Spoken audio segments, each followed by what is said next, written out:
Marroira. Bueno, gu enteratu ginen apirilaren 16-tik Igorreko eskolan sukaldari bat gitziagoaz dabizela funtzionatzen. 350 bazkaltiarri inguru dauz, orduan ratioz 5 sukaldari egon beharko ziren eta gaur egun 4 bakarrik dauz.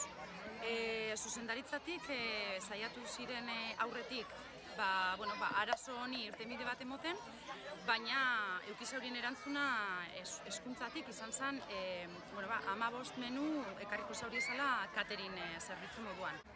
Orduen, hortik hori ikusita, erabaki gendun gurasoen ezoiko bilera bat deitzea, danok batera pentsetako zer egin.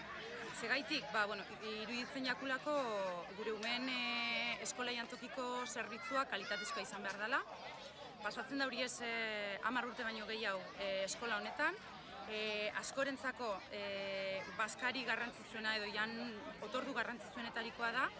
Eta posteok eskubide guztia dekiela. Eta horrez gain, sukaldariek jasotzen dabien lankarga gehigarri hori ez da.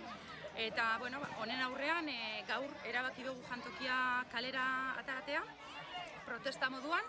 178 ume eta euren familiek babestu daurie protesta, eta beste herriko beste eragile eta erakunde batzuk gehitu dire honetara, ezta. Hau dela deitu dugun lehenengo ekintza eta jarraituko dugula. Nahi dugula 5. sukaldari hori behar dugula, kalitatezko jantoki zerbitzua eukiteko eta lanean jarraituko dugula.